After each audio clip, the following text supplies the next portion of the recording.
So what's the perfect size for the House of Representatives? If it's too small, it won't accurately reflect the will of the people. If it's too big, it won't function properly. It'll be inefficient. And in Federalist number 55, James Madison explains that a good legislature needs two things. It needs the virtue of a representative body, and it also needs the wisdom of a deliberative body. And the trick is to finding the number, the size, where both of those things actually survive. I'm Matt Haskell. I'm a high school history and civics teacher, and we're working our way through all 85 of the Federalist Papers together, and we're up to number 55 now. And we're back to the House of Representatives with James Madison.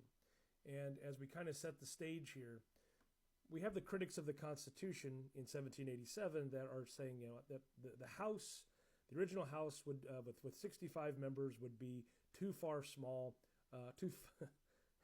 far too small to represent a country of several million people. And Madison says, okay, fine. Here's a practical question. What's the right number? And how do we know that's the right number? And he argues that representation isn't necessarily about quantity. It's about the quality of the interaction that takes place between the representatives and their constituents. And Madison's main point is a small house is not dangerous if its size grows as the nation grows. And the Constitution requires the House to increase in membership as the population increases. So 65 wouldn't be a permanent number, but it would be a starting point. And the Republic has to start somewhere. And so Madison goes on to acknowledge his critics that a tiny legislature could be dangerous because if you have too few members, that means easier corruption, narrower viewpoints, less diversity, more secrecy, and fewer checks on bad actors. And he doesn't deny these risks. He argues the Constitution already solves them by requiring expansion of the House of Representatives. But now he addresses the other extreme. If the House becomes too large, debate becomes disorder.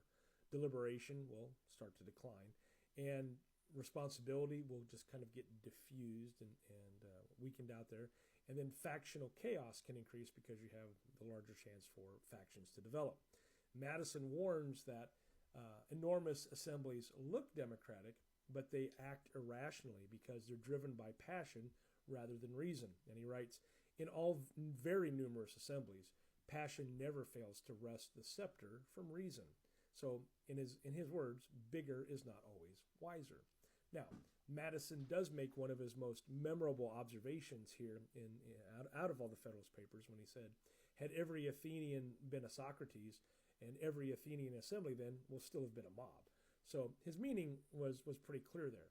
Even wise individuals can become chaotic when gathered in enormous numbers, that mob mentality. So a legislature must be large enough to represent, but also small enough to process, to think. So why did 65 members of the House make sense in 1788? And Madison goes on to explain why the first Congress starts with 65 members. One, the country is relatively small. Travel is difficult. No one had any experience yet. The Constitution has the process for built-in expansion. The people can monitor their representatives closely, and the states already adjust the size through the census every 10 years. So the House is designed to grow with the country, not stagnate. Now, Madison goes on to remind the readers of the essay that the Constitution requires a census every 10 years, which was a revolutionary idea for that era, because it would go on to ensure that representation adjusts with population, that new states get representation, the House remains responsive, and no region permanently dominates. So the House goes on to reflect a living, changing nation. So when we look at Madison's logic here, his chain of reasoning through all this are 5 points whenever we're talking about these. Now, the first point would be that 65 members is a starting point, and it's not a fixed rule. Small legislatures can be dangerous. Large legislatures can be chaotic. And then the Constitution guarantees regular expansion.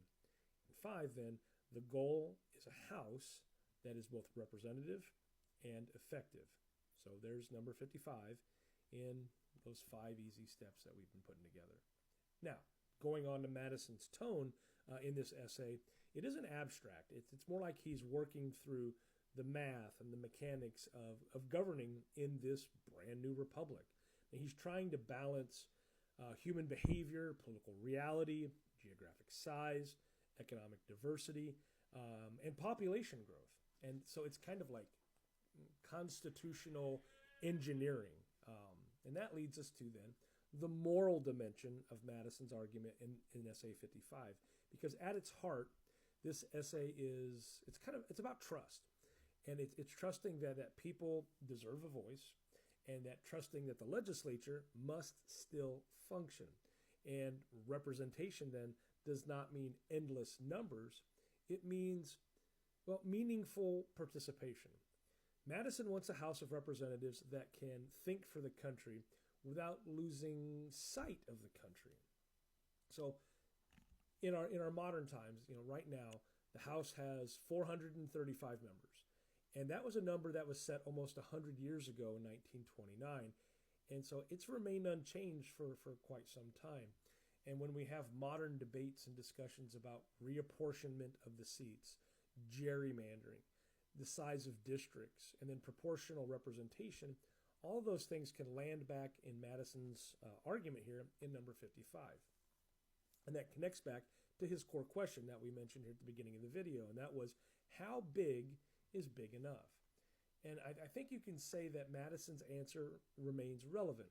A good house is one that grows with the people and remains capable of governing wisely. Now, our takeaways from 55 then is that the house must expand with population growth. Too small means corruption. Too large means chaos. Looking for that Goldilocks zone, right? And then the third point would be the perfect legislature balances representation and reason. So, Federalist number 55 is Madison's reminder that good government requires balance, not just in powers, but in people. And so a House of Representatives must reflect the nation without becoming so large that it loses the ability to think. So a republic needs both identity and intelligence, diversity and deliberation. And that's kind of the balance, the equilibrium that Madison sought. And I think that's still part of the challenge for today. Once again, I'm Matt Hasquin, and hey, another one of those things we should know by being alive here. And with this episode tonight, hopefully it helped you understand why the size of Congress matters.